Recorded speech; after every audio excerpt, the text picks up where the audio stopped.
What's up, guys? For those of you who don't know, my name is Brendan Perlini, and I was an NHL player from 2016 to 2022. Now, what I have behind me, not a great moment. I'm going to bring you and show you what I was thinking, feeling, and everything that happened behind the scenes of my worst injury in the NHL. February 11th, 2022, took a skate to the face, right through my nose, and almost lost my eye.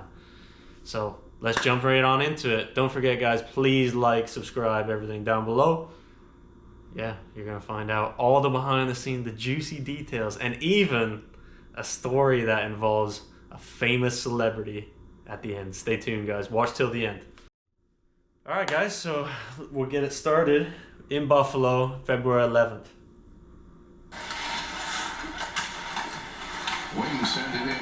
So, pretty routine play. Whistle it down as one of the I think this guy actually got a high stick. And has been injured. So, routine play. Puck comes up the wall to me. I go to get it in at the end of the shift. I just chip it in. And I kind of fall awkwardly. I actually tangle up with a friend of mine, Yoki, who I played with in Chicago. So laying on the ground here, didn't really know what the heck just happened. We sort of got tangled up. Something came, hit me in the face. Didn't really know what it was. But at this point, like the last point of contact, I felt my eye. So I'm laying down right here. And that is... Trainer's running out, basically thinking I've lost my eye. So he comes to check on me. I think. Now we'll take a look at this collision right here.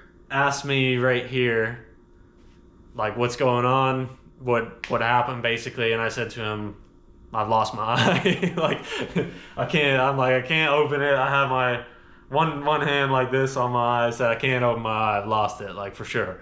And he's like, okay, well, can you move your hand away? I was like, nope, I'm not doing that. He's like, okay, well, I'm gonna have to see something. I'm like, I just kind of laid there for a little bit like this. And then eventually kind of got the courage up enough for him to say, all right, well, you know, I moved my hand away. And he said, okay, well, your eye is all right. You know, nothing is too bad with that, but it's your nose. So we'll watch here on the replay. Here's the actual play. Tangled up. I don't know if you can zoom in on that, baby. Skate straight to the face. Yeah, just went to dump it in again. Like, kind of routine play. We both sort of like tripped awkwardly. Fell, skate right to the face. Yeah, didn't really know at first, but just knew something hit me in the eye. Take a look what happened to Brendan Perlini. Here's the full thing again. Helping him off the ice during the So time. here, going off the ice. Now, I'm like, I still think at this point it's like my eye, even though he said, oh, it's okay. I'm still clutching my eye like this with the towel on it. Didn't really know anything of what my nose was kind of at that point. He ushers me off the ice.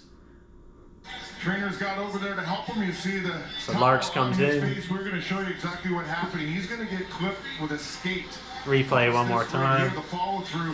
Yogi Hardy's skate's going to take him right on the right side of the face. So trainer ushers me down the hallway, basically. We go down the hallway in the back. Got the towel still in my clutch, and we go in the back. The doctors and everyone, they sort of take the towel away and say, you know, they kind of do this thing where I open it and I'm like, oh, okay, well, my eye's still there, so that's a good thing. And then pretty much everything after that, they say, well, your nose is sliced like right through. At that point, I'm kind of in shock, don't really know what the heck's going on because I thought it was my eye. I thought, you know, didn't really know what the heck was going on.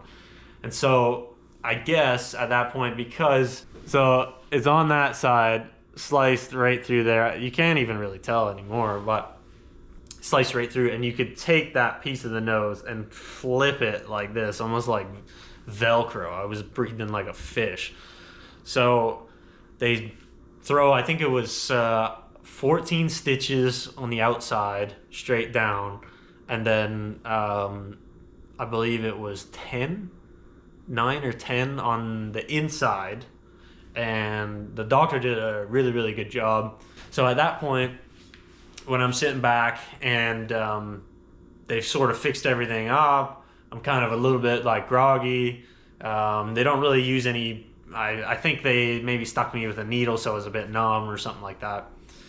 I say to the trainer, like, the game's still going on, and honestly, my first thought in my head was I thought back to my mom, because my mom would kick me in the ass if I didn't come back in the game. So literally, that was my first thought in my head, is like, okay, well, we're throwing on a cage and getting back in the game, right? Because my mom would literally give me an earful for, like, what's wrong with you? So was thinking that, said to the trainer, oh, so, I'm going to throw a bubble or a cage on, right? And as I'm saying that, I go to stand up, and I stand up like this, and literally almost tip and fall straight over. I was so, like, in shock, and my body was so, I guess that's the best word to use, in shock of the moment and everything that I went through, that, my legs just were jello. And he said, no, you're definitely not going back in the game. And I was like, oh, okay. And so texting and calling my mom and parents, and lucky enough, I had some family there. My billet family from Niagara Falls, from across the way from Buffalo in St. Catharines, Chris and Tracy Cookson, they were at the game. So they came down, they came and see me, kind of take care of me a little bit. Very, actually, I just thought of this on the whim, but very classy move, actually, by shout out to Zach Bogosian. We don't really know each other, but he was on the other team. He wasn't playing that night.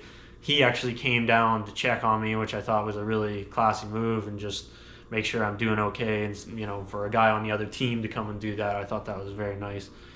But that's the end of the story of part 1 of my worst injury on the ice.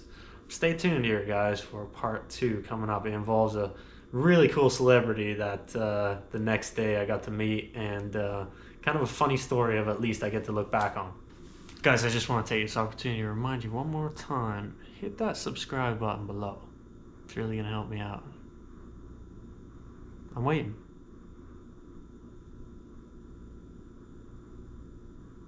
Come on, hit it. Alright, good. So, guys, part 2 of the story. You see me on TV, you see me get the skate sliced right through my nose, almost getting my eye, but there's a part 2. So, we play in Buffalo. I go through all that stuff, yada yada, blah blah blah. Now, the cool bit of the whole story is we fly from Buffalo to New York City the next day. We're playing the Rangers, not that day, the day after, and we're also playing in New Jersey. So I have a cool friend who has lived in New York City for a while. He works on Jimmy Fallon's show. Every time I go to New York City, I hit him up and go to the show. Funny enough, this time I didn't have to hit him up. He reached out to me, and if I still have the text, I'll pop him up now. But he said, yo, I seen your face got butchered last night. Haha, ... Would you want to come to the show? It was something along those lines. So I'm like, F yeah, I'm coming, for sure. So he goes, cool, bring someone from the team, and let's do it. So the show, if it comes out at whatever time it comes out at, 10 or 11 at night, they film it at like 4 p.m. So I grab a friend on the team, on the wings at the time, Alex Biega, and he comes with me. So Alex, great guy, he had got a high stick maybe like a week before I got the skate, and he had a cut across his face this way, like 10 stitches like this, boom, boom, boom, boom. So I got my eye like closed shut like this, blood all across my nose. He's got stitches all here. I'm going to pop up another picture or video of what I looked like when I was going.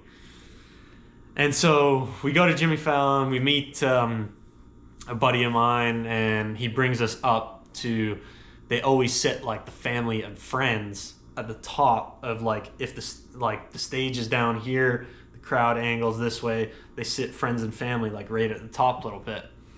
And so we watch the show, we're kind of getting these looks like the whole time, like, because they sort of usher us through all the people have been waiting in line to get in there. They usher these two guys, me with my, you know, eye like this and him with a big cut, and people are sort of like doing this, looking at it like, who the hell are these guys?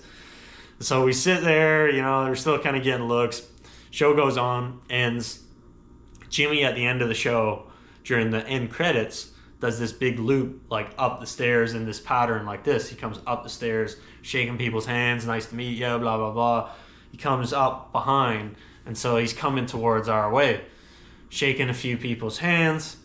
He gets to Alex, shakes his hand, gets to me, shakes my hand, looks at my eye, looks at my nose, looks at him. He's got the big cut, and he says, "Holy F." I knew that my security guards were tough, but I didn't know they were that tough. And so out of all that, it was a good little story. At least, you know, we met Jimmy Fallon. We had a cool little thing to go with it. And yeah, stuff is healed up pretty good. So hopefully you guys enjoyed that. I'm going to do many more of these things.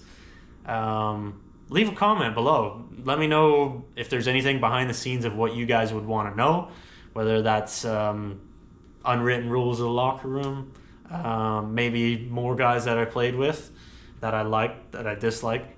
And that brings me to my next point. If you haven't seen my last video, I'm going to link it right here. Click the link and enjoy your day. See you later. Peace.